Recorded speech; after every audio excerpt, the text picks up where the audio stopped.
I really do benefit from my interactions with anarchists.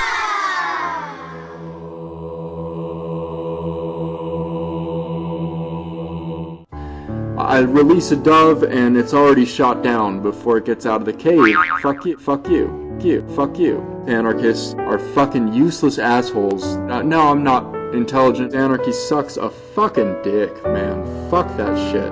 No, I'm not intelligent. Anarchy sucks. Ridiculous guerrilla nonsense. Anarchists, I'm truly politically muddled. I don't understand the issues that well on that one. It reflects poorly on me. So. Your vote doesn't matter that much. I mean, face it. But, collectively, our votes matter a fuckload. No, I'm not intelligent. I'm truly politically muddled.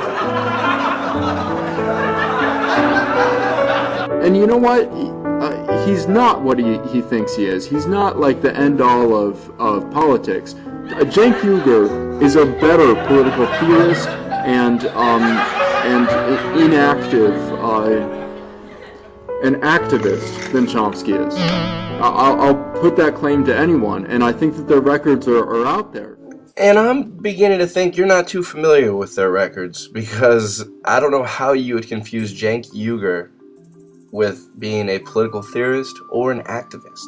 The fact is, and their records are out there, that Cenk Uygur is not a political theorist or an activist. I don't know how you confuse that. Cenk Uygur is a radio commentator. He is a radio personality.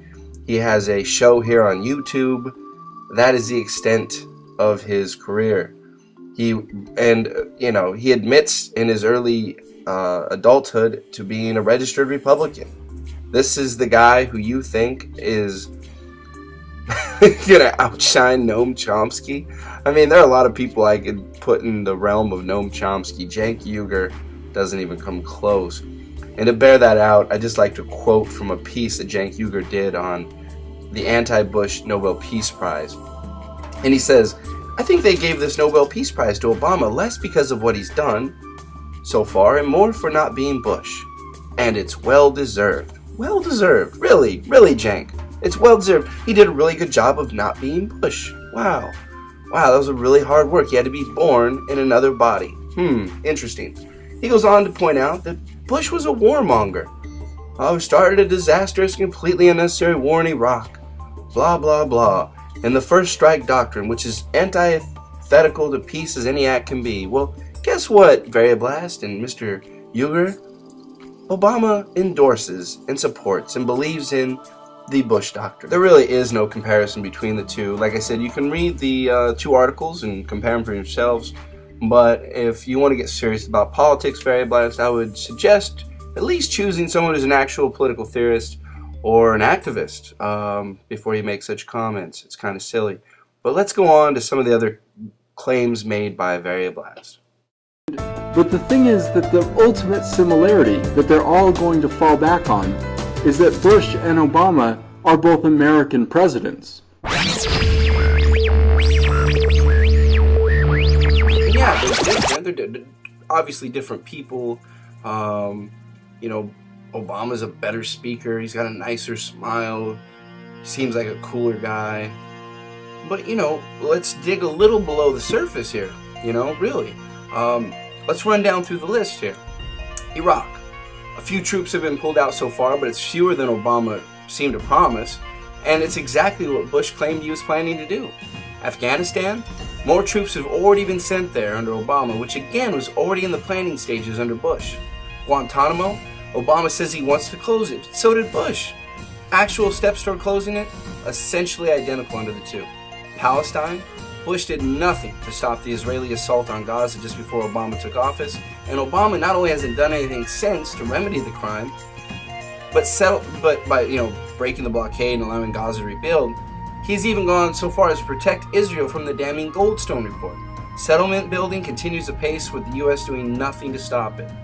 Dramatic change, or more of exactly the same? Wiretapping, still going on. Torture, Obama says it's been banned, but then again, Bush said it never happened. There's certainly been no change for the thousands of prisoners held by the U.S. in Iraq, Afghanistan, and secret sites all over the world who undergo the daily torture of indefinite imprisonment without charges, without rights, and without hopes. I saw a claim somewhere that Obama had renounced the Bush doctrine of preemptive war. He's done no such thing. And we're still in a situation where all options are on the table with respect to Iran. Obviously, think nuclear. Some mild changes have been made in Cuba policy, but they've all been made with an eye towards subverting Cuba and bringing down the revolution. None of them have been made because they were the right thing to do or out of respect for the human rights of Cubans. So, we can go through the list.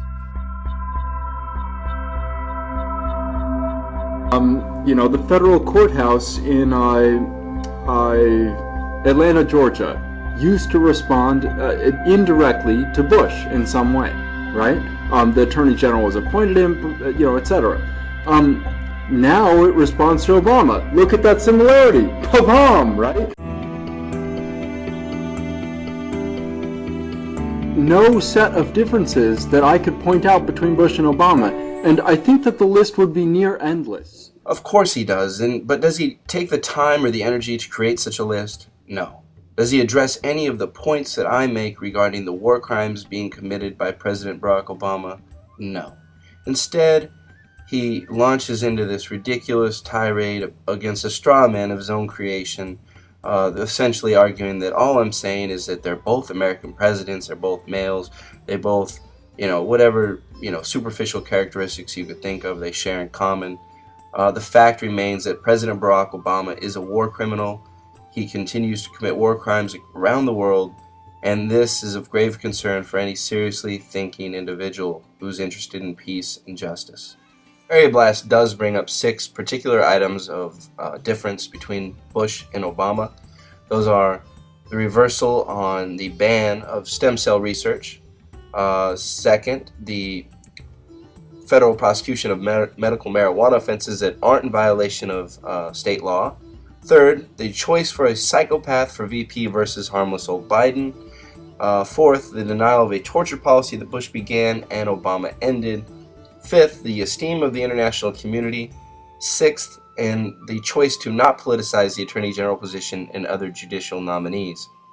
Now, I will be getting into more detail on these in a later subsequent video. However, let me point out, first of all, think of these things in terms of scale, in terms of what the U.S. power is doing around the world. Compare any of those things, or all of them combined, just in relation to the war in Iraq, the murder, the occupation, the crimes against humanity that are being committed. You have to think of these things in terms of scale, and there's no comparison. It's as if, Bin Laden were to tell you that he's going to make some major changes in his life, and he decides he's going to start eating oatmeal for breakfast. These are not major differences. My guy, Joe Mallahan out here, he lost. But since I didn't really know their names until that day,